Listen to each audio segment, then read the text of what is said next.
पालटि जाए आ जदि काठ पालटि जाइछि निया सहित जदि ताकू परीक्षा करा जिवो से नष्ट होई जिवो। तेरे प्रश्न हेउछि आपण जीवित ख्रिस्टियन ना आपण मृत ख्रिस्टियन। आसंतु देखिबा आपण तो कहिबे मु जीवित आज्ञा मु चर्च रे रहउछि मु चर्च जाउछि मु बाइबल पढुछि मु वर्शिप करूछि मु गीत गाउछि मु दान दउछि। सुनंतु गीत गाइबा दान देबा चर्च रे जाय कि बसिबा र अर्थ न आपण जीवित। काठ बोली कहिले मृत ख्रिस्टियान विश्वासी। बाइबल रे देखिबा बाइबल रे मु आपन को पांचटी कथा कहिबी केउ माने मृत हटथि। नंबर 1 जो माने अनाज्ञाबह। आदि पुस्तक 2 रो 17 पढंतु।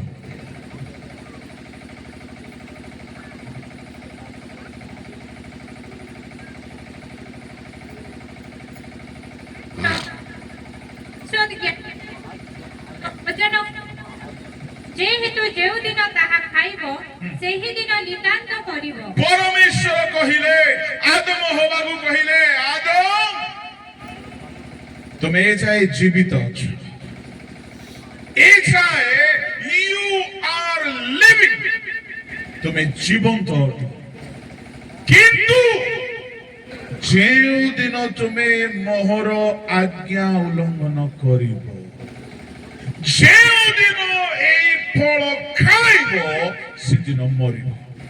तामाने किए मृत जे अनाज्ञाबह। आपण एठारे जेते अछंती निजको आपण प्रश्न करंतु आपण बाइबल रो वाक्य पाळुछंती कि आपण जे कि इंक्लूडिंग मी जदि मु वाक्य प्रचार करे मु वाक्य मुखस्त करे आ जदि मु पालन करे नाही मु मध्य मृत Christian. Sometime preaching is a talent. मु सुनिबा को पाइली आंध्रा रे जणे अछंती सत कि मिछ मु जाने नाही किंतु पास्टर जणे कहउथिले आज्ञा मद पीला परे जबरदस्त प्रचार करिवो से पास्टर केते बेले पकई देबो गुडे बोतल ता परे तो धमाकेदार प्रीचिंग करिवो।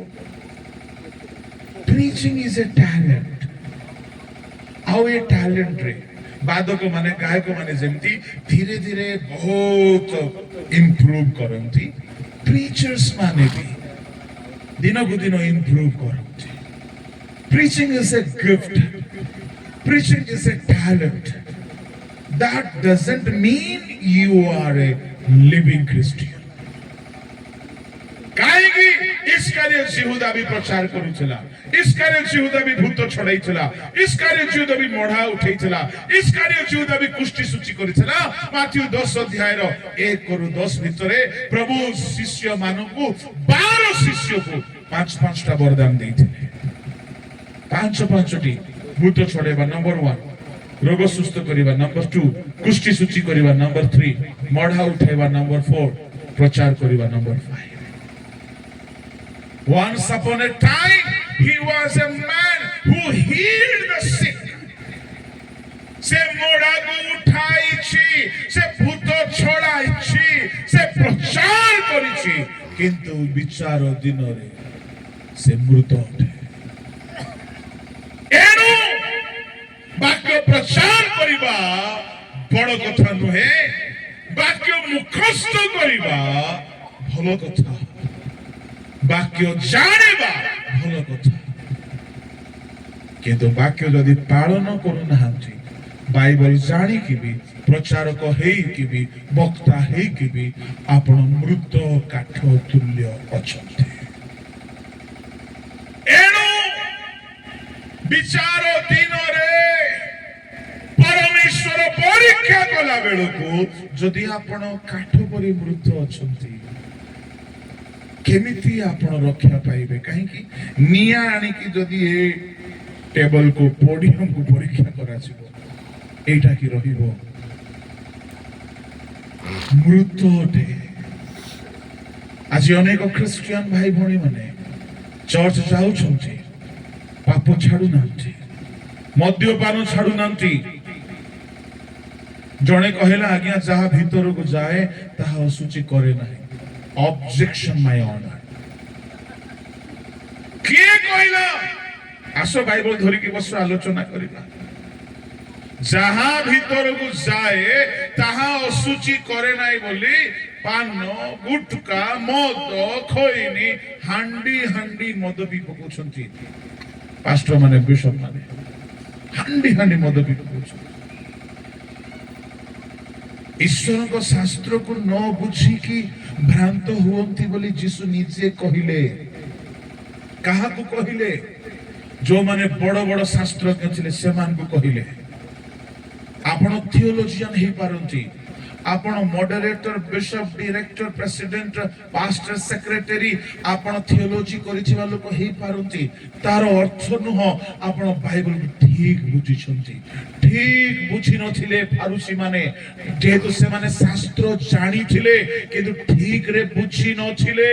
ପ୍ରଭୁ କହିବା ପାଇଁ ଚାହେଁ, ପ୍ରଭୁଙ୍କ ଲୋକମାନେ ଆଦମ ହବାକୁ ବି ଯେତେବେଳେ ସର୍ପ ବୁଝାଇଲା, ଭୁଲ କଥାକୁ ହିଁ ବୁଝିଗଲେ, ବରବାଦ ହେଇଗଲେ। ସତ୍ୟ କଥା ବୁଝିବା ପାଇଁ ପ୍ରଭୁ ଆପଣଙ୍କୁ ଦୟା ନ କଲେ ଆପଣ ବୁଝି ପାରିବେ ନାହିଁ।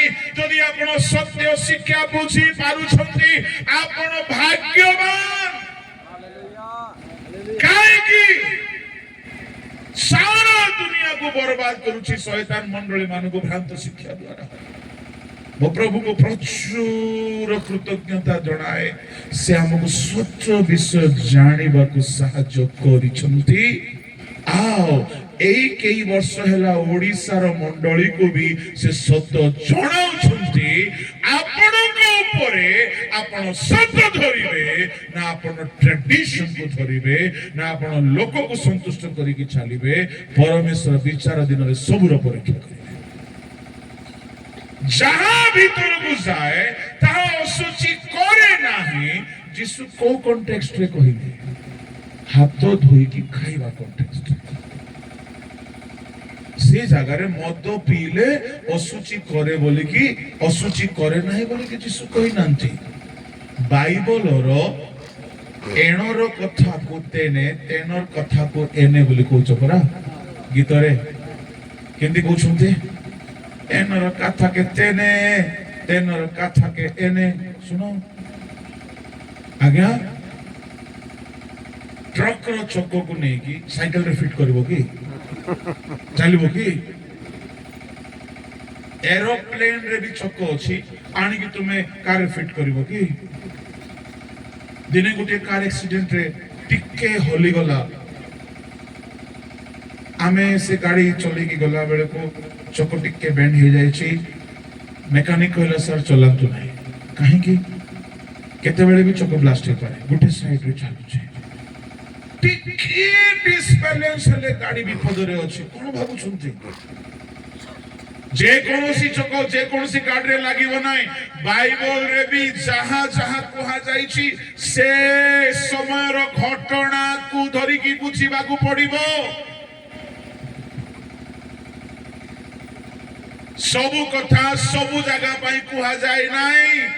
ଏଣୁ ଶାସ୍ତ୍ରକୁ ଠିକରେ ନ ବୁଝିଲେ ଲୋକ ଭ୍ରାନ୍ତ ହୁଅନ୍ତି। ଯୀଶୁ କହିଲେ, ଫାରୁସୀ ମାନଙ୍କୁ ଉତ୍ତର ଦେଲେ। ଫାରୁସୀ ମାନେ କହିଲେ, ତୁମ ଗୁରୁ ହାତ ନ ଧୋଇକି ତମ ଶିଷ୍ୟ ମାନେ ଖାଇ ଦଉଛନ୍ତି। ସେତେବେଳେ ଯୀଶୁ କହିଲେ, ଏ ଯୋଉ ହାତର ମଇଳା ଭିତରକୁ ଯଦି ଯାଉଛି ତାହା ଶୌଚ ଦେଇକି ବାହାରକୁ ବାହାରିଯିବ, ତାହା ମଣିଷକୁ ଅଶୁଚି କରିବ ନାହିଁ। ଆଚ୍ଛା, କିନ୍ତୁ ଭିତରୁ ଯୋଉଟା ବାହାରୁଛି ସେଇଟା ଅଶୁଚି କରେ। ଆଚ୍ଛା, ଯାହା ଭିତରକୁ ଯାଏ ବୋଲି ଧରି ଦେଇଛନ୍ତି। ଆଚ୍ଛା, ହେଲେ ଯୀଶୁ ଯଦି କହିଲେ ଯାହା ଭିତରକୁ ଯାଏ ତାହା ଅଶୁଚି କରେ ନାହିଁ ବୋଲି କହିଲେ, ଲେବିୟ 11 ଅଧ୍ୟାୟ ଲେଖିଲା ବେଳକୁ ଯୀଶୁ ଶୋଇ ପଡିଥିଲେ କି? ଲେବିୟ 11 ଅଧ୍ୟାୟ ଲେଖା ହେଲା ବେଳକୁ ପିତା ପୁତ୍ର ପବିତ୍ର ଆତ୍ମା ଯେତେବେଳେ ବାଇବଲ ଶାସ୍ତ୍ରକୁ ମନୁଷ୍ୟ ନିମନ୍ତେ ପ୍ରଦାନ କରୁଛନ୍ତି, ସମସ୍ତ ଶାସ୍ତ୍ର ଈଶ୍ୱର ନିଃଶ୍ୱାସିତ। ଆଦ୍ୟରେ ବାକ୍ୟ ଥିଲେ, ବାକ୍ୟ ହିଁ ଈଶ୍ୱରଙ୍କ ସଙ୍ଗରେ ଥିଲେ, ସେ ବାକ୍ୟ ସଙ୍ଗରେ ଥିଲେ। ଲେବିୟ 11 ଅଧ୍ୟାୟରେ ଗୋଟିଏ ଲମ୍ବା ଲିଷ୍ଟ ଦିଆଯାଇଛି। କଣ ସେ ଲିଷ୍ଟ? କଣ ଖାଇବ, କଣ ଖାଇବ ନାହିଁ। ହେଲେ ଯାହା ଭିତରେ ଯାଏ ତା ଅଶୁଚି କରେ ନାହିଁ ବୋଲି ଯଦି ଆପଣ ସେ ଜାଗାରେ ଲେଖା ହେଇଥିବା ଯାହା ବି ଖାଇ ଦେଇଥାନ୍ତେ ଅଶୁଚି ହେଇଯାଇଥାନ୍ତେ। ତା ମାନେ ଯଦି ବାଇବଲରେ କୁହାଗଲା ଯାହା ଭିତରକୁ ଯାଏ ତାହା ଅଶୁଚି କରେ ନାହିଁ, ତାର ଅର୍ଥ ଯାହା ବାଇବଲ ଶୁଣନ୍ତୁ ଶୁଣନ୍ତୁ ଯାହା ବାଇବଲ ଖାଦ୍ୟ ମାଧ୍ୟମରେ ଭିତରେ ନେବାକୁ ଅନୁମତି ଦିଏ ତାହା ଅଶୁଚି କରେ ନାହିଁ।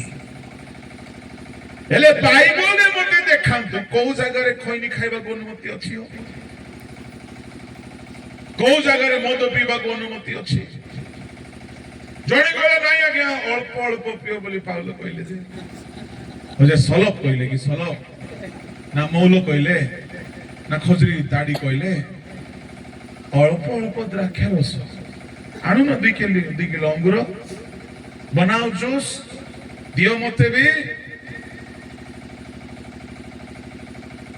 ଯେଉଁ ଶବ୍ଦ ଲେଖା ହେଇଛି ପ୍ରଥମ ତିମୋଥୀ 5:21-22-23 ରେ ଦ୍ରାକ୍ଷା ରସ ପାଇଁ ମଦ ନୁହେଁ। ମୁଁ ଦ୍ରାକ୍ଷା ରସ ପିଇଛି। ଜଣେ ଭାଇ ଯାଇଥିଲେ ଜେରୁସାଲେମ, ସେ ଆଣିଲେ ଆଉ 3 ପ୍ରକାର ଆଣିଲେ। ସେ କହିଲେ ପାଷ୍ଟର ବାବୁ এইটা হচ্ছে পিওর, এইটা হচ্ছে ফরমেন্টেড, এইটা হচ্ছে নিশাওয়ালা, কোটা পিবে। ମୁଁ କହିଲି ପିଓର ବାଲା ଦିଅନ୍ତୁ। କାହିଁକି? ପାଉଲ କହିଲେ ତିମୋଥୀକୁ ତୁମର ବାରମ୍ବାର ଉଦର ଅସ୍ୱାସ୍ଥ୍ୟ ହେତୁରୁ ଅଳ୍ପ ଅଳ୍ପ ଦ୍ରାକ୍ଷା ରସ ପିଅ। ଆଉ ତାକୁ ଗ୍ରୀକ ଭାଷାରେ ଲେଖା ଅଛି ଓନିଓ। ମୁଁ କାହାଣୀ କହୁନାହିଁ, ସତ୍ୟ କଥା କହୁଛି। ଓନିଓର ଅର୍ଥ ହଉଛି ବିଶୁଦ୍ଧ ତାଜା ଦ୍ରାକ୍ଷା ଫଳର ରସ। ଆଉ ମଦ କେମିତି ତିଆରି ହଉଛି? ନିଶା ବାଲା ଯୋଉ ଦ୍ରାକ୍ଷା ରସ 30 ଦିନ ସଡେଇ ଦିଅନ୍ତି ଦ୍ରାକ୍ଷା ଫଳ। 30 ଦିନ ସଡା ଯିବ, ସଡି ଗଲା ପରେ ତାର ଗୋଟେ ପ୍ରୋସେସ ଅଛି, ରସ ବାହାରିବ, ଟିକେ ପିଲେ ନିଶା ହେଇଯିବ। କିନ୍ତୁ ତାହା ଶରୀର ପାଇଁ ଲାଭଦାୟକ ନାହିଁ। ମୋର କହିବାର ଭାବ ତାଜା ଦ୍ରାକ୍ଷା ରସ ପିଇବା ପାଇଁ ଅଳ୍ପ ଅଳ୍ପ ପିଇବା ପାଇଁ କୁହାଯାଇଛି, ମଦ ପିଇବା କୁହାଇ ନାହିଁ। ଆଉ ବାଇବଲ ସ୍ପଷ୍ଟ କହୁଛି ମଦ୍ୟପାୟୀ ମାନେ ଈଶ୍ୱରଙ୍କ ରାଜ୍ୟ ଯାଇପାରିବେ ନାହିଁ,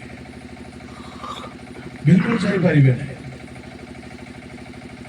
ଦ୍ରାକ୍ଷା ରସରେ ଉନ୍ମତ୍ତ ହୁଅ ନାହିଁ ବୋଲି ଲେଖା ଅଛି। ତ କୋଉ ହିସାବରେ ଆପଣ ଯାହା ବି ଖାଇପାରିବେ? ପ୍ରଭୁଙ୍କ ଲୋକମାନେ ବାକ୍ୟ ଅନୁସାରେ ନ ଚାଲିବା ସେ ଖ୍ରୀଷ୍ଟିଆନ, ସେ ଯେ କେହି ହେଉନ୍ତୁ, ଶୁଣନ୍ତୁ ବିଚାର ଦିନରେ 2 ଦଳ ହେବ। ବାକ୍ୟ ମାନିବା ଦଳ ଗୋଟିଏ, ବାକ୍ୟ ନ ମାନିବା ଦଳ ଆଉ ଗୋଟିଏ, କାଠ ଛଣ ଘାସ ଗୋଟିଏ, ସୁନା ରୂପା ପଥର ଗୋଟିଏ। ଏଣୁ ମୁଁ ଆପଣଙ୍କୁ ଈଶ୍ୱରଙ୍କ ଦାସ ହିସାବରେ ଚେତାଇ ଦେଉଅଛି, ଆପଣଙ୍କ ଚର୍ଚ୍ଚରେ, ମଣ୍ଡଳୀରେ, ଅନୁଷ୍ଠାନରେ ଯାହା ବି ହେଉଛି, ଯଦି ତାହା ବାକ୍ୟ ବାହାରେ ହେଉଛି, ଆପଣ ତଇଁଠାରୁ ଆପଣଙ୍କୁ ସଂଶୋଧନ କରନ୍ତୁ। ପ୍ରଭୁଙ୍କ ଲୋକମାନେ କାଠର ପ୍ରଥମ ଅର୍ଥ ହଉଛି ମୃତ। ଆଉ ମୃତର ମୁଁ 5ଟି କଥା କହୁଛି। ପ୍ରଥମ ବିଷୟ ହେଲା ଯୋଉମାନେ ଅନାଜ୍ଞାବହ ସେମାନେ ମୃତ ଅଟନ୍ତି। ଦ୍ୱିତୀୟରେ କେଉଁମାନେ ମୃତ? ଯୋଉମାନେ ଅଭିଳାଷକୁ ଛାଡି ପାରିନାହାନ୍ତି, ଖ୍ରୀଷ୍ଟିଆନ। ପଢନ୍ତୁ ଲୁକ ସୁସମାଚାର 15 ଅଧ୍ୟାୟ ଲୁକ 15 ଅଧ୍ୟାୟ ତାହାର 29, 30, 31।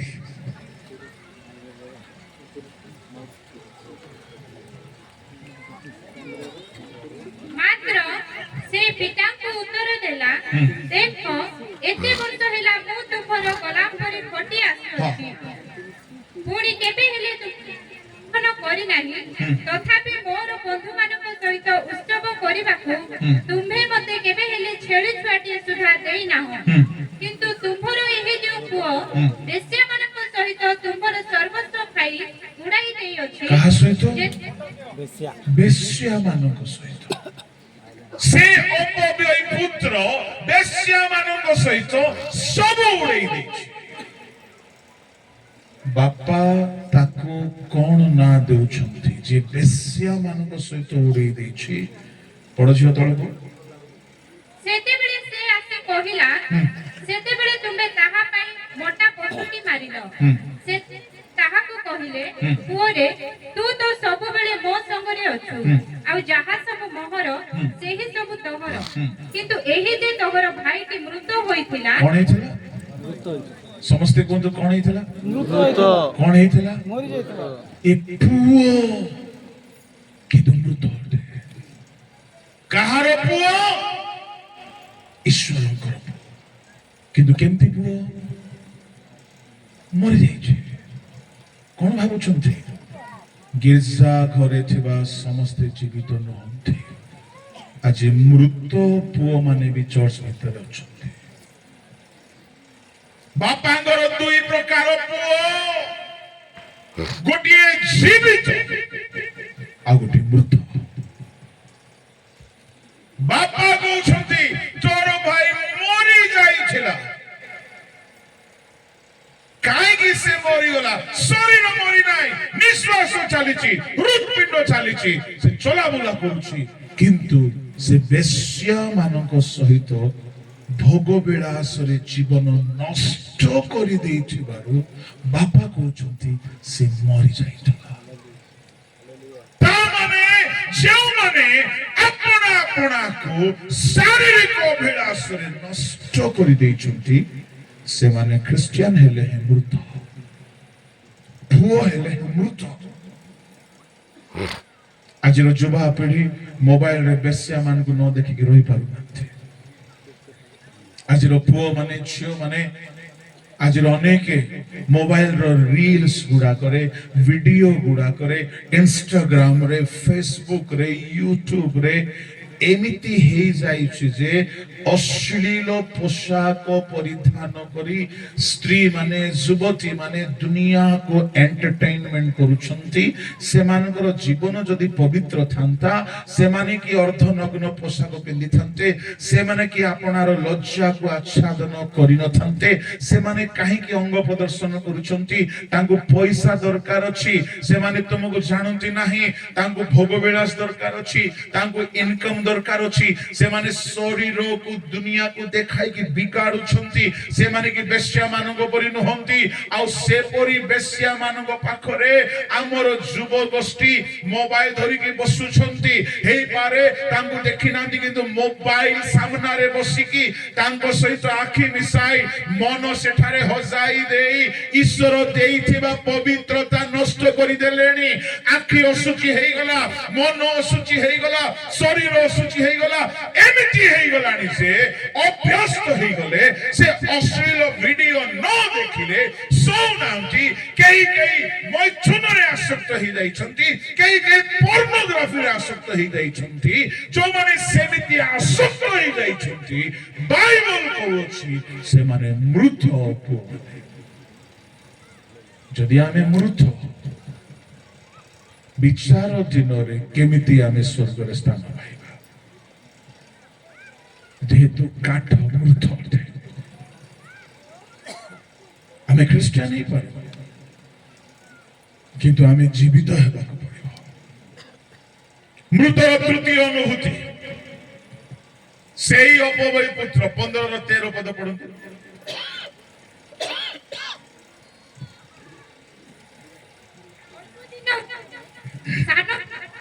ସବୁ ଏକାଠି କରି ଦୂର ଦେଶକୁ ଚାଲିଗଲା। କୁଆଡେ ଚାଲିଗଲା? ଦୂର ଦେଶକୁ ଚାଲିଗଲା। ସେଇଠୁ ସେ ମୃତ ହେବାକୁ ଲାଗିଲା। ଆଜି ଅନେକ ଚର୍ଚ୍ଚରେ ଖ୍ରୀଷ୍ଟିଆନ ମେମ୍ବର ଅଟନ୍ତି, କିନ୍ତୁ ସେମାନେ ଗିର୍ଜାରୁ ଦୂରରେ। ଅନେକ ସଭାକୁ ବି ଆସନ୍ତି, କିନ୍ତୁ ଉପାସନାରେ ମନ ନାହିଁ, ଦୂର। ଅନେକ ଘରେ ବାଇବଲ ଅଛି, କିନ୍ତୁ ସେମାନେ ବାଇବଲ ଠାରୁ ଦୂରରେ। They never read Bible. ମୋବାଇଲରେ ବାଇବଲ ଅଛି, ତାହା ବି ଖୋଲନ୍ତି ନାହିଁ, ପଢନ୍ତି ନାହିଁ। ଯଦି ଆପଣ ବାଇବଲରେ ଦେଖିବେ କିଏ ଈଶ୍ୱରଙ୍କ ଠାରୁ ପ୍ରଥମେ ଦୂରକୁ ଚାଲିଗଲା, ଆଦମ। କାହିଁକି? ପାପ ହେତୁ। ଆଦମର ମରଣ କାଳ ଯାଏ ଆଉ ପରମେଶ୍ୱରଙ୍କୁ ସେ ସାକ୍ଷାତ କରିପାରିଲା ନାହିଁ। Sin will take you afar from God's presence. ଅନେକ ଭାରି ଉଦ୍ଯୋଗୀ ହୁଅନ୍ତି, ଆମେ ମିଟିଂ କରିବା, ଆମେ ସଭା କରିବା, ଆମେ ଖଟିବା, ଆମେ ଟେଣ୍ଟ ଠିଆ କରିବା, ଆମେ କାମ କରିବା, ଆମେ ଭଲେଣ୍ଟିୟର ସେବା, ଆମେ ସବୁ ହେବା, ସବୁ ଭଲ, ସବୁ ଭଲ। କଇନ ବି ପ୍ରଭୁଙ୍କ ପାଇଁ ବେଦୀ ତିଆରି କଲା, କଇନ ବି ଉତ୍ସର୍ଗ କଲା, କିନ୍ତୁ କଇନ ପ୍ରଭୁଙ୍କ ଠାରୁ ଦୂରରେ ଥିଲା। Hard working doesn't mean you are in the presence of God. ଆଜି ଅନେକ ଫ୍ୟାମିଲି ପ୍ରେୟରରେ ବସିବାକୁ ଭଲ ପାଆନ୍ତି ନାହିଁ, ସଭାକୁ ଆସିବାକୁ ଭଲ ପାଆନ୍ତି ନାହିଁ। ଅନେକ ପୁଅ ମାନେ ଝିଅ ମାନେ ସବୁ କରନ୍ତି, କିନ୍ତୁ ଗିର୍ଜା ପ୍ରାର୍ଥନା, ବାଇବଲ ପଢା, ପ୍ରାର୍ଥନାରେ ମନ ଲାଗୁନାହିଁ। ସେମାନେ ଦୂରରେ ଅଛନ୍ତି। ଭୁଲେ ଭଟକେ ମିଟିଂକୁ ଆସି ଯାଇ ପାରନ୍ତି, କିନ୍ତୁ ନିଜେ କେବେ ପ୍ରଭୁଙ୍କ ପାଖରେ ବସନ୍ତି ନାହିଁ। ଯେଉଁମାନେ ପ୍ରଭୁଙ୍କ ଠାରୁ ଦୂରରେ ଅଛନ୍ତି, ପ୍ରଭୁ ସେମାନଙ୍କୁ ମୃତ ବୋଲି ଦେଖୁଛନ୍ତି। ଈଶ୍ୱରଙ୍କ ଲୋକ ହିସାବରେ ମୁଁ ଆପଣମାନଙ୍କୁ ଚେତାଇ ଦେବା ପାଇଁ ଚାହେଁ, ଆପଣ କାଠ ପରି ହୁଅନ୍ତୁ ନାହିଁ, ଜୀବିତ ହୁଅନ୍ତୁ। ଦୂରକୁ ନେଇଯାଏ ପାପ। ଏଫେସୀୟ 2:13 ପଢନ୍ତୁ।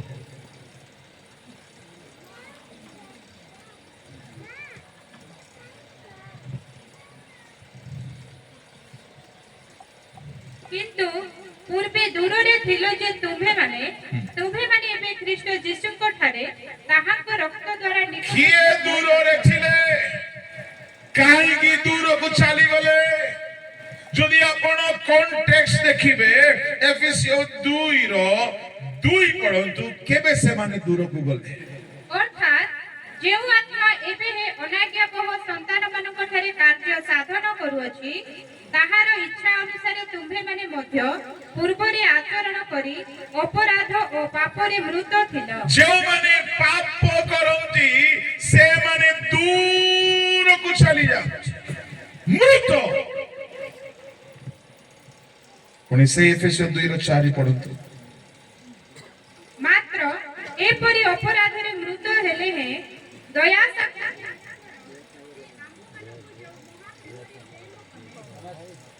ପ୍ରଭୁଙ୍କ ଲୋକମାନେ ଯେଉଁମାନେ ଅପରାଧରେ ଜୀବନ ବିତାଉଛନ୍ତି, ପାପ ଛାଡ଼ି ନାହାନ୍ତି।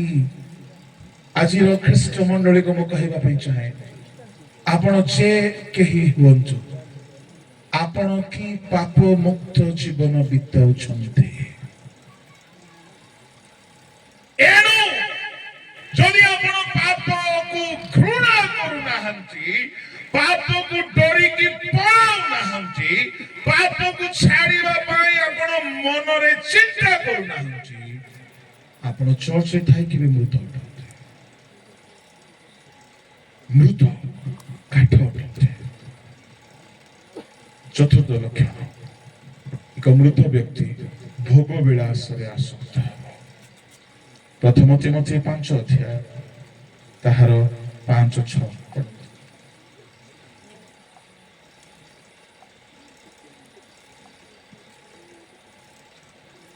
ପଢନ୍ତୁ।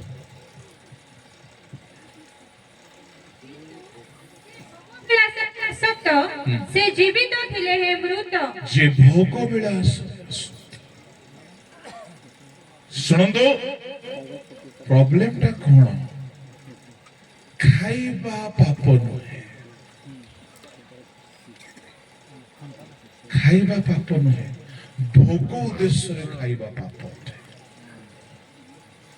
ପିନ୍ଧିବା ପାପ ନୁହେଁ, କିନ୍ତୁ ଭୋଗ କରିବା ଉଦ୍ଦେଶ୍ୟରେ ପିନ୍ଧିବା ପାପ ଅଟେ। ଶୋଇବା ପାପ ନୁହେଁ, ଭୋଗ ନିମନ୍ତେ ଶୋଇବା ପାପ ଅଟେ। ଖାଦ୍ୟ ଖାଆନ୍ତୁ, ଆବଶ୍ୟକ ଅନୁସାରେ ଖାଆନ୍ତୁ। ଆଚ୍ଛା, ମଦ ପିଇବା ସ୍ୱାସ୍ଥ୍ୟ ପାଇଁ ନିଡ୍ କି? ତାହା ଭୋଗ ଅଟେ।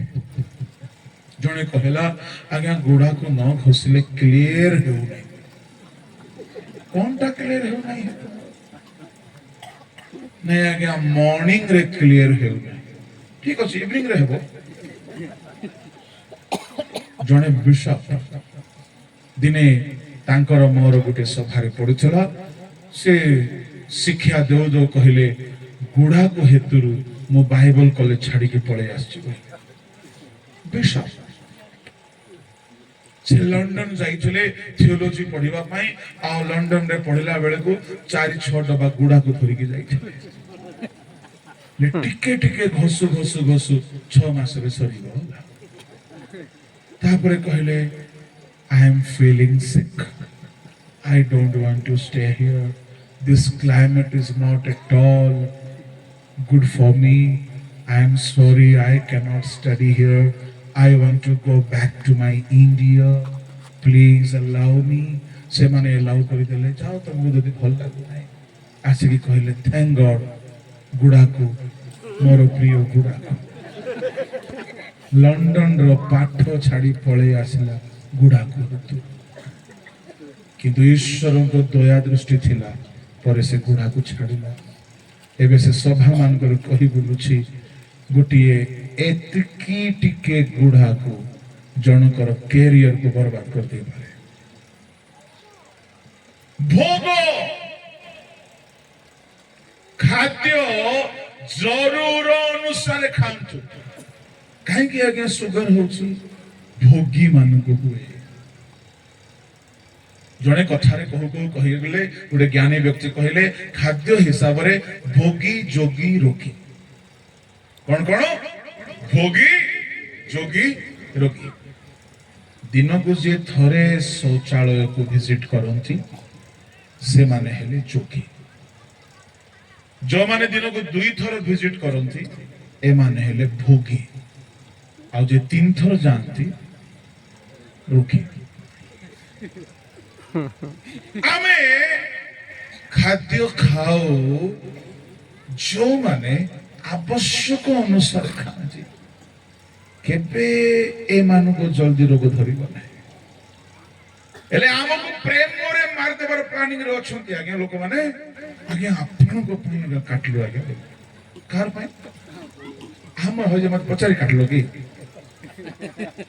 ମତେ ଡକ୍ଟର ମନା କରିଛି, ମୋର ବିବେକ ବି ମନା କରୁଛି, ତମେ ମୋ ପାଇଁ କାଟି ପକେଇଲ। କେଡେ ଭୋଗୁଆ ଲୋକ ତୁମେ। ନାଇଁ ଆଜ୍ଞା ଆପଣଙ୍କ ପାଇଁ ଜଣେ ବଢିଆ କଥା କହିଲା। ତାକୁ ବାବୁ तोते हिंदी आसुने, तू काहे की हिंदी कहू? नहीं सर, आपके लिए हमें गोंजा काटा है। क्या काटा है? गोंजा। बोले ये गोंजा क्या होता है भाई? नहीं नहीं, इतना बड़ा गोंजा काटा। से गोंजा खाई करी जोड़ को लूज मोशन गुड दिन दे। मु कहिबा पई चाहे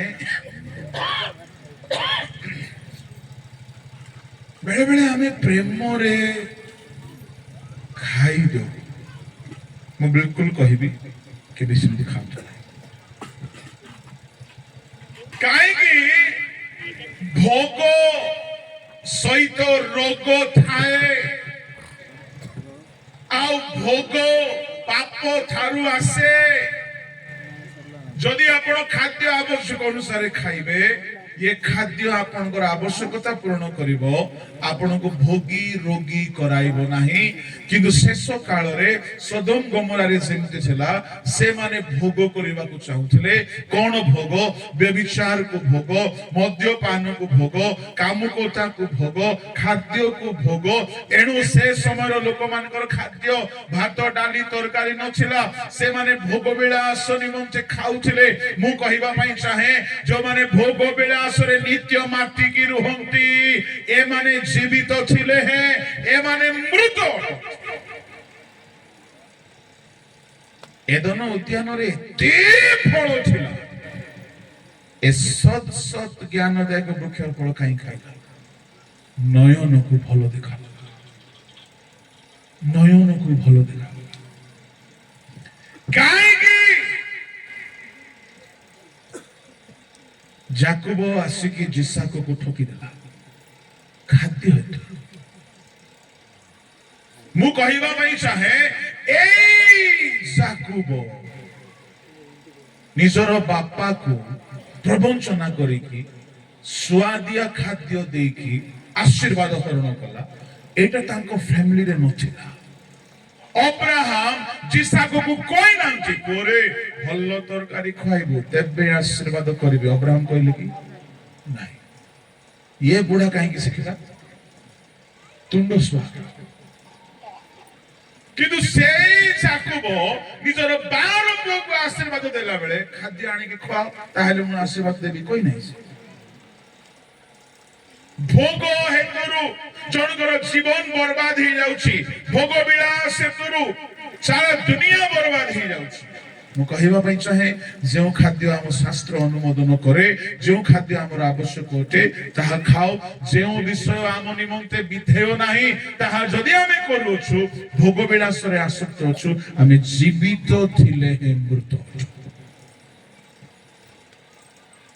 प्रभु को लोक माने मृतर पंचम लक्षण जो माने मन परिवर्तन करी नाहंती साथी मंडली को ईश्वरंकर पत्र बा साथी मंडली को परमेश्वरंकर वाक्य प्रकाशित ताहार 3 अध्याय तार 1 2 3 पढंतु साथी मंडली को प्रभु कहिले तुमे नाम रे जीवित प्रकृत रे मृत जल्दी पढो सारथी मंडलीर दूत निकट को लेख जे ईश्वरंकर सप्त आत्मा और सप्त नक्षत्र धारण करंती से एहा कहंती आम्भे तुमरो कर्म जानु तुंभ नाम रे जीवित मात्र प्रकृत रे मृत जागृत हुओ पुणी लुप्त प्राय अवशिष्ट विषय सब को सबल कर कारण आम्भे तुमरो कर्म सब को आम्भर ईश्वरंक छामुरे सिद्ध बोली देखि नाहु एणु की प्रकार शिक्षा पाई अछो और श्रवण करी अछो ताहा स्मरण करी पालन कर और मन परिवर्तन कर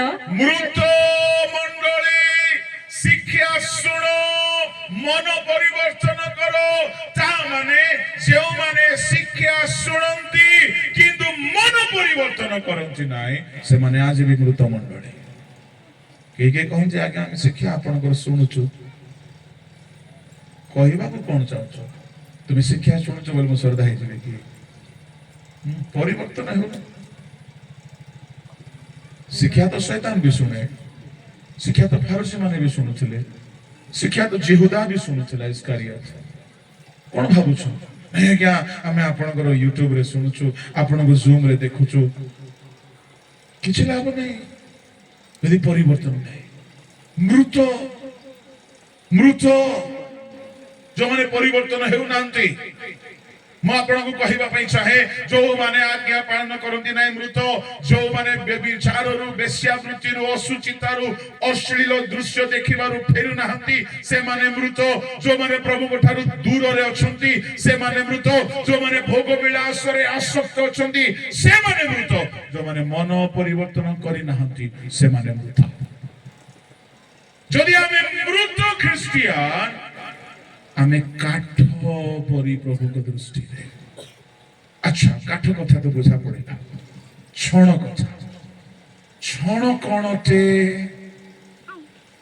जेते बेले घास गोटे जातिर घास जहा बड़ बड़ हुए ताकू घास ही कुहा जाए किंतु ताहा को भी जदि कटा गला ତାକୁ ଛଣ କୁହାଯାଏ। ତା ମାନେ କାଠ ବି ମୃତ, ଛଣ ବି ମୃତ। ଆଚ୍ଛା, ଫରକ କଣ ଅଟେ? ଶୁଣନ୍ତୁ, କାଠ ଆଉ ଛଣର ଫରକ ହଉଛି କାଠ ଷ୍ଟ୍ରଙ୍ଗ, ବଳବାନ, ଛଣ ଦୁର୍ବଳ। ମଣ୍ଡଳୀ ଭିତରେ ଏ ମୃତ ଖ୍ରୀଷ୍ଟିଆନ ମାନେ ବି କେହି କେହି କାଠ ପରି ଟାଣ ଥାନ୍ତି, ମାଲ ଦେବାରେ ଟାଣ, ମଦୁଆ ହେଇଥିବେ, ସଭା ପାଇଁ ଲକ୍ଷେ ଦେଇଦେବେ, ହେଲେ ପାଷ୍ଟର ଆଜ୍ଞା ତାର ପଛରେ Lungu Lungu Lungu Lungu Lungu ହଉଥିବେ। କିଏ ଶିଖେଇଲା? ନାଇଁ, ମୁଁ କହିବି ସେ ଲୋକ ଯଦି ନର୍କ ଯିବ ତାର ପଇସା ମିଶା ନେବାକୁ ହେବ ନା। କାହିଁକି? ଶୁଣନ୍ତୁ ଆଜ୍ଞା, ମୁଁ ତାର ପଇସା ନେଇକି ସଭା କରିବି, ମତେ ପଚାରିବି ନାହିଁ, ହଇରେ ତାର ପଇସା ନେଲୁ, ତାର ଦଶମାଂଶ ଖାଇଲୁ, ତାର ଦାନ ଖାଇଲୁ, ତାକୁ ଟିକେ ବାକ୍ୟ କହିଲୁ ନାହିଁ।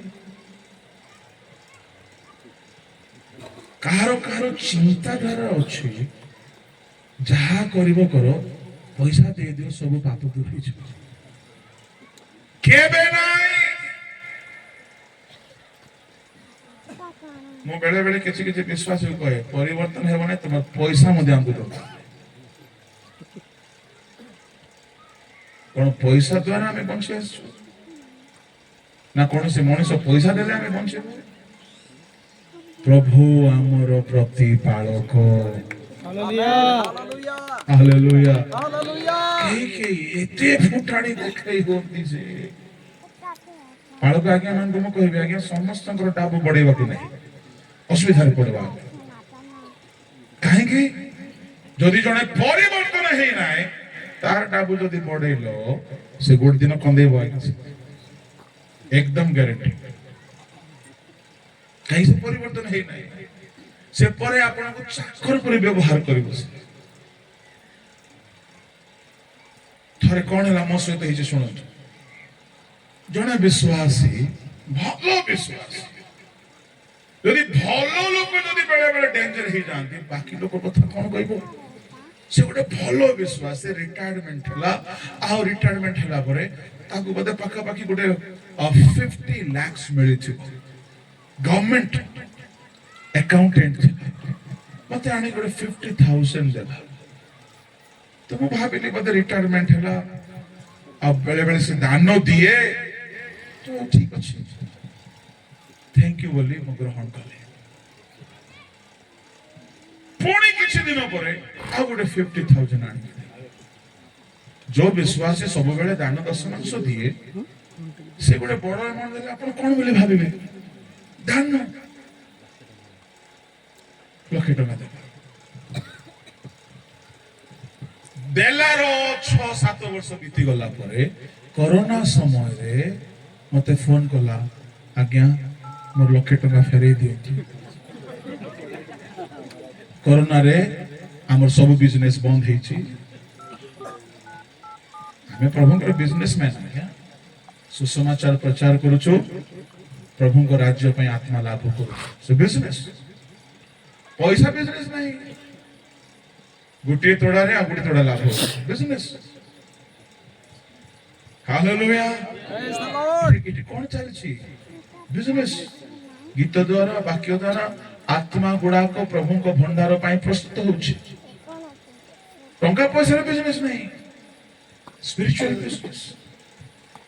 ମତେ ଫୋନ କଲା, ହଉ ବାଳକ ବାବୁ, ଯୋଉ ଲକ୍ଷେ ଟଙ୍କାଟା ଦେଇଥିଲି ଫେରେଇ ଦେବ। ମୁଁ ଭୁଲି ଯାଇଛି, ମତେ ଗୋଟେ ସ୍ୱତନ୍ତ୍ର ଗିଫ୍ଟ ଅଛି ଆଜ୍ଞା, ଭୁଲି ଯାଏ। ଆପଣ ଦେଇଥିଲେ? ହଁ ମନେ ପକାନ୍ତୁ, ଦେଇଥିଲେ। ଆଚ୍ଛା, ଯେ ଆପଣ ଋଣ ଦେଇଥିଲେ କି? ମୁଁ ସାହାଯ୍ୟ କରିଥିଲି ନା, ଆଉ ସାହାଯ୍ୟ ମାଗିନି। ହଁ ଆପଣ ମାଗିବେ କି ବାଳକ ବାବୁ, ଆମେ କଣ ଜାଣୁନୁ, ଆପଣଙ୍କର ଦରକାର ଥିଲା ଆମେ ଦେଲୁ ନା। ମୁଁ କେବେ କାହାକୁ ଇନଡାଇରେକ୍ଟଲି ଡାଇରେକ୍ଟଲି ମାଗେ ନାହିଁ। ଜବରଦସ୍ତି ଆଣିକରି ଲକ୍ଷେ ଟଙ୍କା ହାତରେ ଧରେଇ ଦେଇ 7 ବର୍ଷ ବେଳକୁ ସାରା ଦୋକାନ କବାଟ ବନ୍ଦ ହେଇଛି, ଗିର୍ଜା ସଭା ସମିତି ବନ୍ଦ ହେଇଛି, ନାଟକା ବନ୍ଦ ହେଇଯାଇଛି, କୁଆଡୁ 2 ପଇସା ହାତରେ ଆସୁନାହିଁ, ସେତିକି ବେଳକୁ ସେ କହୁଛି 9 ଲକ୍ଷ ଟଙ୍କା। ଶୁଣ, ମୋ ପାଖରେ କିଛି ନଥିଲା, କୁଆଡୁ କୁଆଡୁ जुगाड़ कली, चुपचाप ताकू नहीं ଦେଇଦେଲି। ଆମ ସ୍ତ୍ରୀକୁ ବି କହି ନାହିଁ ଏ ଯାଏ, ଆପଣ ମାନେ କହିବେ ନାହିଁ ବୋଲି ବିଶ୍ୱାସ କରି କହିଲି। ହାଲେଲୁୟା। ମୋର କହିବାର ଅର୍ଥ, ଆଜ୍ଞା, ବିଶ୍ୱାସୀ ମାନଙ୍କର ଦାନ ନେଲା ବେଳେ ବି ଜାଗ୍ରତ ହେବାକୁ ପଡିବ। କେତେ ଲୋକ ଚାହା ପିଆଇ ଦେଇଥିବେ, ଆଉ ବଡ ଫୁଟାଣି ମାରିବେ, ଉଗାଇବେ। ଏଣୁ କେହି କେହି କାଠ ପରି ମୃତ ହେଲେ ବଡ ଟାଣ ଥାନ୍ତି। ଏଣୁ ଏଲିଶା ନାମାନର ପଇସା ଗ୍ରହଣ କଲା, 6000 ତୋଳା ସୁନା। କେତେ ତୋଳା? 6000 ତୋଳା ସୁନା। କେତେ ଦାମ ହେବ ଆଜ୍ଞା? ଗୋଟେ ତୋଳା କେତେ ଅଛି ନାରାୟଣପାଟଣାରେ? ଲକ୍ଷେ। 6000 ଇଣ୍ଟୁ ଲକ୍ଷେ, ଦେଖ ମୁଁ ଗଣିତର ଫେଲ। କେତେ କୋଟି? 60 କୋଟି ବୋଧେ। 60 କୋଟି ଯଦି ଧରିକି ଗୋଟେ ଫରେନର ଆସିବ ଆମ ଘରକୁ ବୋଲେ ଆମେ କେମିତି ହେବା? ଆମ ରିଙ୍ଗଟୋନ ଚେଞ୍ଜ ହେଇଯିବ, ଆମ ଷ୍ଟାଇଲ କଥାବାର୍ତ୍ତା ଚେଞ୍ଜ, ମୁଣ୍ଡିଆ ମାର ବୋଲି ମାରି ପକେଇବ। କିନ୍ତୁ ଏଲିଶାକୁ ଦେଖନ୍ତୁ, ତା ଆଡକୁ ଅନାଉ ନାହାନ୍ତି। ଏଇଟା ଗୋଟେ ଈଶ୍ୱରଙ୍କ ଦାସର ଓଜନ। କାହିଁକି ଅନାଉ ନାହାନ୍ତି? তোর ডাবু তুই দরকার নেই। সে 6000 তোলা ସୁନା ଧରିକି ଆସୁଛି, ଆଉ ସେ କଣ କରୁଛି? ସେ ରଥ ଉପରେ ଗୋଡ ଲଦି ହେଇକି ବସିଛି, ଆଉ ସେ କଣ ଆଶା କରୁଛି? ଇଏ ଏଲିଶା ଆସିକି ଆମକୁ ମୁଣ୍ଡିଆ ମାରିବ, ନମସ୍କାର କରିବ, ପ୍ରେଜ ଲର୍ଡ କରିବ। କାହିଁକି? ମୁଁ ବିଦେଶର ଗୋଟେ ମୁଁ ଗୋଟେ ଆର୍ମି ଚିଫ। ହେଲେ ଏଲିଶା କମ ଟାକି ଆଜ୍ଞା। ଏଲିଶା ପ୍ରାର୍ଥନାରେ ବସିଲେ କାହାକୁ ଚିହ୍ନିବ ନାହିଁ, ଖାଲି ପ୍ରଭୁଙ୍କୁ ଆକା। ଏଲିଶା ପ୍ରାର୍ଥନାରେ ଅଛନ୍ତି, ଇଏ ମଝିରେ ଗିହେଜିର ଅବସ୍ଥା ଦେଖିବାର ଅଛି। ସେତେବେଳକୁ ଦେଖିଦେଲା, ଆଜି ମାଲଦାର ପାର୍ଟି ଆସିଛନ୍ତି ଚର୍ଚ୍ଚକୁ, ଆଜି ମାଲ ମିଳିବ। ଏ ଗିହେଜି ଟେନସନ ହେଇଯାଉଛି, ଆମର ଆଜ୍ଞା ପ୍ରାର୍ଥନା ସରୁନାହାନ୍ତି, ଏମାନେ ପଳେଇ ଗଲେ ହାତରେ କିଛି ପଇସା ମିଳିବ ନାହିଁ। ये नामान मध्य कम टेम्पर टाकी आज्ञा से रथरे बसिछि, कार रे बसला परी एमती हे बसिछि। केबे आसबो ये पास्टर? आसी के मोर कुष्ठ रोगरे हाथ रखबो। ये पास्टर आसु नाही हेछि, ये मजुरी की हेजि टेंशन हे जाउछि, कालिए पळेले पैसा पळेबो। एलिशा कहले की हेछि, जाई की कहि दियो नामान। Praise the lord, hallelujah. Jordan को जीव 7 थर स्नान कर सियाड़ू सियाड़ू पड़ेब गला। सी टेम्पर ही बस से ये पास्टर आसु ये गला, आज्ञा आप झाड़ नाल होती जातु, आज्ञा कहते 7 थर जर्दन घाटा बुड़ी दे, ठीक है। रागी गला से तुम पास्टर एडे टेम्पर की टिके आसी की नमस्कार करबो नाही, रागो पंचम हे गला। याडे एलिशा तार बाटे से प्रार्थना रे बसिछि। सेतिक बेलको जणे कहला, आज्ञा से गाधेबा को कहले कोन बोली भाबुछंती, प्रभु को दास से तमर पैसा ना पैसा बड़ो, तार पय पैसा बड़ो नाही, चलो गाधे दे। गले 7 थर स्नान करते, सूची जिते बेले हे गला, से जानिला जे बाप रे, जहा टंका रे हे पारिबो नाही, प्रभु को दास को कथा मानिले हे छिबो। Hallelujah, praise the lord. Hallelujah. अलगा को पास्टर ले कोन करि थांतो, ଆସନ୍ତୁ ଆସନ୍ତୁ ଆସନ୍ତୁ ଆମେ ଫାଷ୍ଟିଂ କରିବୁ ଆପଣଙ୍କ ପାଇଁ ଓକେ ହାଲେଲୁୟା ପ୍ରେଜ୍ ଦ ଲର୍ଡ ପ୍ରେଜ୍ ଦ ଲର୍ଡ ଚଲେ କୋଟା କୋଟି ତ ହେଇଥାନ୍ତା ନା ନାଇଁ ଆଜ୍ଞା 40 ଡେ ଫାଷ୍ଟିଂ କରିବା ସେ ସବୁ ଠିକ୍ ହାଲେଲୁୟା ହାଲେଲୁୟା ବି ଠିକ୍ ପ୍ରେଜ୍ ଦ ଲର୍ଡ ବି ଠିକ୍ 40 ଡେ ଫାଷ୍ଟିଂ ବି ଠିକ୍ କିନ୍ତୁ ସେଇ ଜାଗାରେ ଆମର ଲକ୍ଷ୍ୟ ଯଦି ମାନି ପାନିକି ରାଦୁ କାମ ଦେବ ନାହିଁ ପଇସା ଦ୍ୱାରା ଅନେକ ବର୍ବାଦ ହେଇଗଲେ ସେ ଭିତରୁ କିଏ ଜଣେ ଏଣୁ ପରିଶେଷରେ ନାମାନ ଯେତେବେଳେ ସୁସ୍ଥ ହେଇକି ଆସିଲା ଆଉ ସେ ଗୋଡ ଉପରେ ଗୋଡ ରଖିକି ଷ୍ଟାଇଲରେ ଠିଆ ହେଇନାହିଁ ସେ ରଥରୁ ଓହ୍ଲେଇ ପଡିଲା ରଥରୁ ଓହ୍ଲେଇ ପଡିକି ସେ ଭିତରକୁ ଗଲା ଆଉ ପ୍ରଣାମ କଲା ବୋଲି ଲେଖା ଅଛି ତା ମାନେ ପ୍ରଭୁଙ୍କ ଦାସ ଧନୀ ହୁଅନ୍ତୁ କି ଦୁର୍ବଳ ଦରିଦ୍ର ହୁଅନ୍ତୁ କି ଜ୍ଞାନୀ ମହାନ ଲୋକମାନେ ଆସିକି ପ୍ରଣାମ କରିବେ ତାପରେ ସେ 6000 ସୁନା ଯାଚିଲା ଏଲିସା କହିଲେ ମୁଁ ତମ ଠାରୁ କିଛି ବି ନେବି ନାହିଁ ନାମାନ କହିଲା ମୁଁ ଆଜି ଠାରୁ ଆଉ ଦେବତାକୁ ପୂଜା କରିବି ନାହିଁ ମୁଁ ତୁମ ପ୍ରଭୁଙ୍କୁ ପୂଜା କରିବି ଟିକେ ତମ ଦେଶର ମାଟି ଗୋଟେ 2 ବସ୍ତା ଦିଅ ମୋ ଦେଶକୁ ଗଲେ ମୁଁ ବେଦୀ ବନେଇବି ତା ମାନେ ତାଙ୍କର ଦେଶର 6000 ତୁଳା ସୁନା ଆମର ଦେଶର 2 ବସ୍ତା ମାଟି ପ୍ରେଜ୍ ଦ ଲର୍ଡ ହାଲେଲୁୟା ତାଙ୍କର ଦେଶର 6000 ତୁଳା ସୁନା ଆମର ଦେଶର 2 ବାଲ୍ଟି ନଦୀର ପାଣି କଣ କହୁଛନ୍ତି ପ୍ରଭୁଙ୍କ ଲୋକମାନେ ଏଇ ଷ୍ଟାଣ୍ଡାର୍ଡକୁ ଆମେ ଆସିବାକୁ ପଡିବ ଯୁଆଡେ ବର୍ଷା ସିଆଡେ ଛତା ଦେଖଉଛନ୍ତି ଆଜିକାଲି ଯିଏ ପଇସା ଦେଲେ ତାର ପଛରେ ମୁଁ ଜାଣିନି କାହା ପାଇଁ ପ୍ରଭୁ କଥା କହୁଛନ୍ତି ଆଜ୍ଞା କେହି ମଣ୍ଡଳୀରେ ଥିବେ ନାମାନ କରି ଲୋକମାନେ ସାବଧାନ ମିଶନଙ୍କ ବେଦୀରୁ କହୁଛି ମୁଁ କୌଣସି ବିଶ୍ୱାସୀକୁ ପଇସା ମାଗି ନାହିଁ କାହାରି ଠାରେ ହାତ ପଠେଇ ନାହିଁ ଆଜି ସିନା ମୁଁ ବକ୍ତା ଭାବରେ ବୁଲୁଛି ବୋଲି ଲୋକ ଭାବୁଥିବେ ବହୁତ ପଇସା ପାଉଥିବେ ମୋର ଆକାଉଣ୍ଟ ଦେଖିବେ କିଛି ନଥିବ ଆସେ ପଇସା ଏମିତି ନାହିଁ କି ଆସେ ନାହିଁ କିନ୍ତୁ ସେ ଆସେ ଆଉ ରୁହେ ନାହିଁ ସେ ଖରାପ ଲୋକଟା ସେ ଆମ ସାଙ୍ଗରେ ସଙ୍ଗାତ ନାହିଁ ତାହାର ସେ ଆସିବ ସେ ଗାନ୍ଧୀ ମୁଣ୍ଡିଆ ସେ ଲଣ୍ଡା ମୁଣ୍ଡିଆ ସେ ଆସୁଛି କେବେ 50ଟା ଆସିବ କେବେ 60ଟା ଆସିବ କେବେ 100ଟା ଆସିବ କେବେ ହଳଦିଆ ହେଇକି ଆସିବ କେବେ ଗ୍ରୀନ ହେଇକି ଆସିବ କେବେ ବାଇଗଣିଆ ହେଇକି ଆସିବ କିନ୍ତୁ ରହିବ ନାହିଁ ଆସିବ ପଳେଇବ ଆସିବ ପଳେଇବ ଆସିବ ପଳେଇବ ମତେ ବି ଟେନସନ ନାହିଁ ମୁଁ ପ୍ରଭୁଙ୍କ ବେଦୀରୁ କହୁଛି ପଇସା ପ୍ରତି ମତେ ପ୍ରଭୁ ବିଲକୁଲ ଲୋଭ ଶୂନ୍ୟ ହେବାକୁ ସାହାଯ୍ୟ କରୁଛନ୍ତି ତାହା ଯଦି ଆମେ ହେବା ନାହିଁ କେତେବେଳେ ଆମେ ଗିହେଜି ପରି ହେଇଯିବା କେତେବେଳେ ଆମେ ଚିହୁଦା ପରି ହେଇଯିବା କେତେବେଳେ ଆମେ ବର୍ବାଦ ହେଇଯିବା ଏଣୁ ମଣ୍ଡଳୀ ଭିତରେ ଧନୀ ହୁଅନ୍ତୁ ତମର ଧନ ଠିକ ଅଛି ପରିବର୍ତ୍ତନ ନହେଲେ ତମର ଧନ ଦରକାର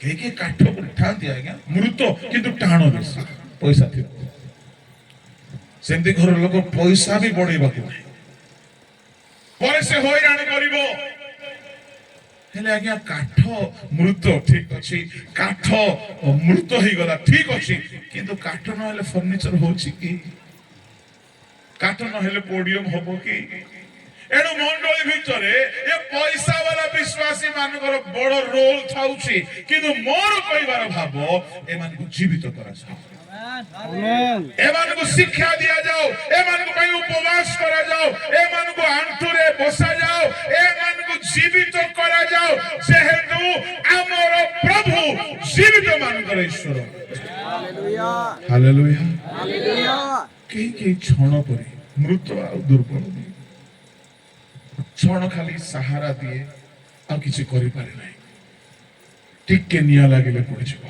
ଏଇଟା ହେଲା କାଠର କଥା ଛଣର କଥା ଶେଷ ହେଲା କିଏ ଘାସ ସୁନା କଥା ଆଜି ମୁଁ କହିବି ନାହିଁ ଘାସ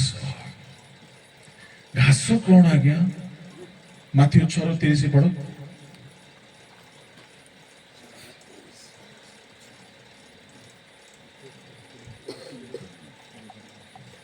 କିନ୍ତୁ କ୍ଷେତ୍ରର ଯେଉଁ ଘାସ ଅଛି ଆଉ କାଲି ଚୁଲିରେ ପକାଯାଏ ତାକୁ ଯେବେ ଈଶ୍ୱର ଏ ପ୍ରକାର ବେଶ ଦିଅନ୍ତି ବସ୍ ଆଉ ଥରେ ରିପିଟ୍ କିନ୍ତୁ କ୍ଷେତର ଯେଉଁ ଘାସ ଆଜି ଅଛି हाँ आजी अच्छी आजी को छाड़ दी थी क्षेत्र जो घास आजी अच्छी तापरे ଆଉ କାଲି ଚୁଲିରେ ପକାଯାଏ। काली की नहीं तामने घास हेउछि अस्थायी ख्रिस्टीय उद्योग को दर्शाए केमिति आजी अच्छी काली की नहीं एबे दुई दिनिया सभारे केही केही टिके वाक्य शुणिकी टिके उद्योगी हे जिवे अजे आजी उद्योग अछि काली की रहिबो तो केही केही कोनोसी रिवाइवल मैसेज शुणिकी बहुत रिवाइव हे जिवे आउ कहिबे मु आज ठारो नित्य प्रार्थना करबी काली की प्रार्थना बंद हे जिवे केही केही कहिबे ए मास ठारो मु 10 मांस देबी आसंदा मास को देबे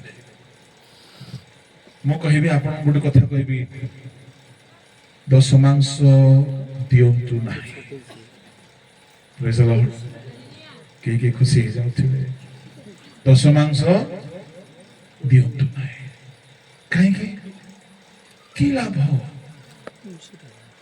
10 मांस देबा होची कर्तव्य हेले कर्तव्य खाली कले हबो की आपण 20% दियंतु केते 20% दियंतु 10 मांस दियंतु नहीं कर्तव्य सेटा खाली हेले स्थिर कर्तव्य कोन घरे सकाळ उठले जलखिया रांदिबो लुगा धोई देबो घर सब सफा करिबो सब कर्तव्य कला करिबो किंतु स्वामी को तुंडेइबो नाही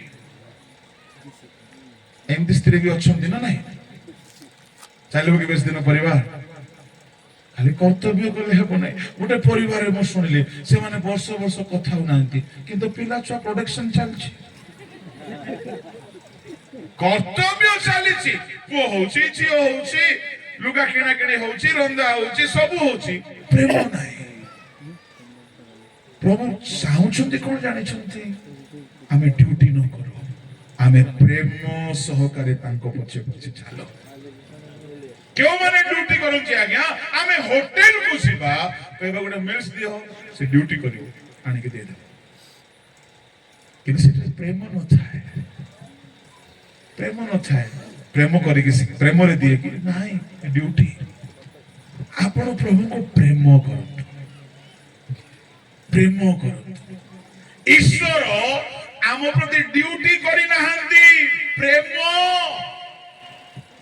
यदि ड्यूटी करी थांते से आउ कहा को पठेई दी थांते जाओ ताको मुक्त करी कि नहीं कि आसो से नीचे आसीले से नीचे बळी हेले से नीचो रक्त झराइले से नीचे पृथ्वी रे चालिले से नीचे प्रार्थना कले से नीचे होली स्पिरिट को पठाइले ता माने से प्रेम करूछंती आ आम परि अभागा असुचि दुष्ट बारंबार पाप कले हे से हमको बारंबार सुजोग दोछंती एहा होची ईश्वर को प्रेम कर्तव्य नहीं जहाँ हमें डिजर्व करू ना हो ताटू से अधिक दौछंती एहा प्रेम उठे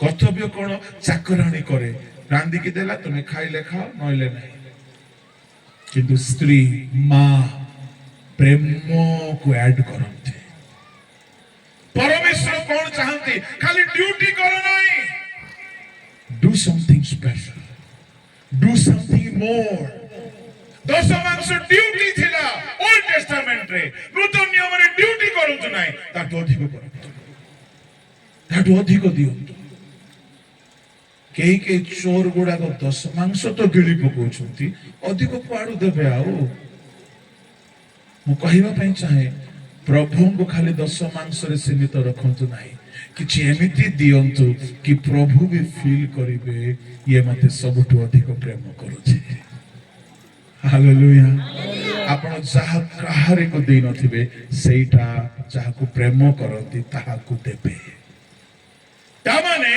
आपण दुनिया रे जहा को किछि भी देई नांती सेमिति स्पेशल जिंस प्रभु को दियो अरे 10 मांसटा कौन है किसी नहीं किसी नहीं 10 months so duty don't do it give something more आज इठार डिसीजन नियंतु सुनो मते पठातु नहीं no no no no no no no मु मागुछु बोली भाबतु नहीं तुमरो पास्टर कोठी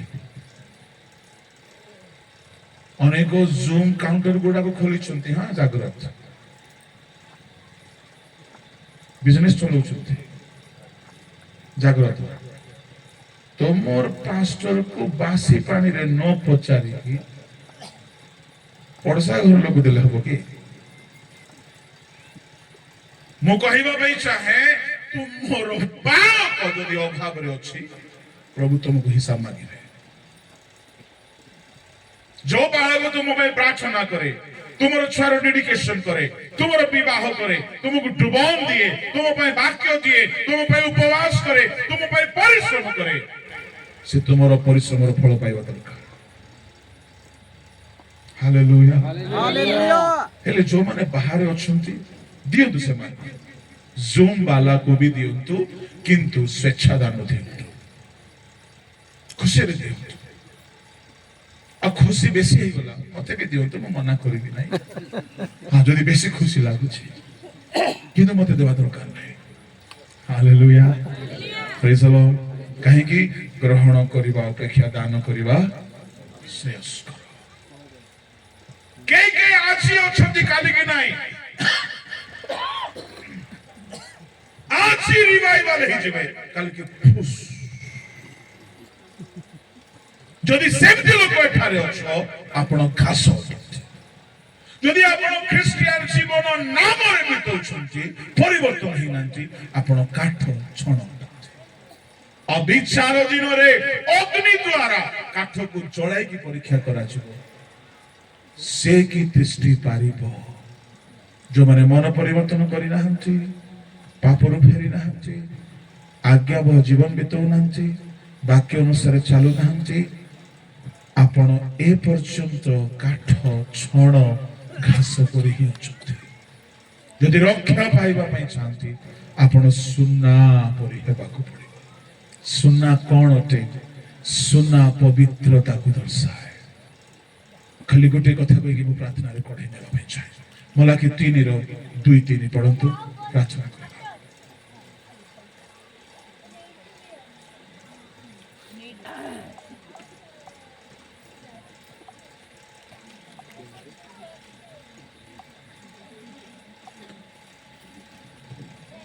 मन परिवर्तन करो नाइ मा कोटा पढि को मलाकी 3:2 मत ताहन कर आगमन हे प्रभु मते क्षमा कर सैन्याधिपति सदा प्रभु कहंती जेबे तुम्हे माने न सुनिबो ओ आम्भ नाम को गौरव देबा निमंते मनोजोग नहीं नहीं नहीं नहीं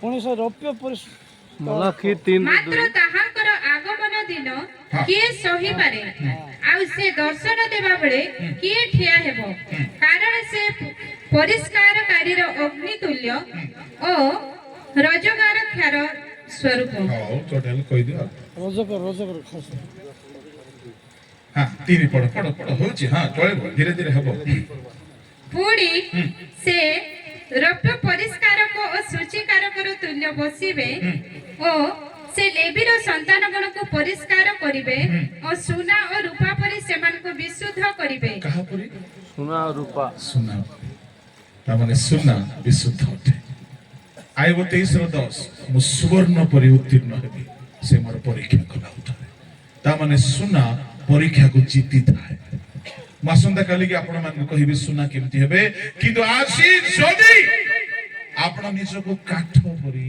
छण परि घास परि देखुछंती आज ही से सबरु फेरिबा आरंभ करत आसंतु चोखी बंद करबा पानी बाबू को अनुरोध करूछि गोटे गीत रे से कढै नेबे ए गीतटी खाली स्मृति मधुर पय आपण सुनिबार ध्यान न रहंतु जदी आपण को निजर दोष त्रुटि वाक्य द्वारा प्रभु देखै छथि तहिरु फेरि आसंतु समस्त चोखी बंद करबा समस्त चोखी बंद करंतु যদি আজ আমার জীবন কাঠ পরি, যদি আমার জীবন ছণ পরি, যদি আমার জীবন ঘাস পরি, বিচার দিনরে পরীক্ষা হেব, আমি রক্ষা পাই পারিবা নাই। প্রভুଙ୍କ ଲୋକମାନେ ଆମକୁ ପରୀକ୍ଷାକୁ ଜୟ କରିବାକୁ ପଡ଼ିବ। ଯଦି ଆଜି ବାକ୍ୟରେ ପ୍ରଭୁ ଆପଣଙ୍କର ଦୋଷ, ଆପଣଙ୍କର ତ୍ରୁଟି ଆପଣଙ୍କୁ ଦେଖେଇଛନ୍ତି, 5 ମିନିଟ ଚକ୍ଷୁ ବନ୍ଦ କରିବା। এই গীতটি হেলা বেড়ে নিজକୁ ସମୀକ୍ଷା କର, ନିଜକୁ ପରୀକ୍ଷା କର, ଆପଣ ଜୀବିତ ନା ଆପଣ ମୃତ। ଆପଣ এই ଜୀବନକୁ ଦେଖନ୍ତୁ, ପ୍ରଭୁ ଯୀଶୁ ଶୀଘ୍ର ଆସୁଛନ୍ତି। ସେ ପ୍ରତ୍ୟେକକୁ ପରୀକ୍ଷା କରିବେ। ଯଦି କେହି ତାଙ୍କ ସମ୍ମୁଖରେ ଠିଆ ହେଇପାରିବେ ନାହିଁ, କେବଳ ଜୀବିତ ମାନେ ଠିଆ ହେବେ। ଆସନ୍ତୁ ସମର୍ପିତ ହେବେ। ଜାଣିଛି ମୁଁ ପିତା ତୁମେ ବାଟ ମୋର ଚାହିଁ,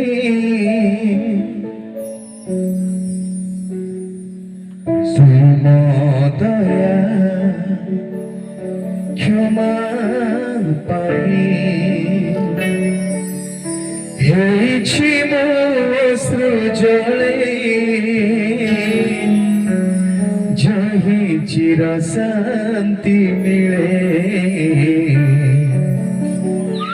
ରଖୁଛି ମୋ ଜୀବନ ପ୍ରିୟ ପ୍ରଭୁ ତୁମ ପାଦ ତଳେ। ରଖୁଛି ମୋ ଜୀବନ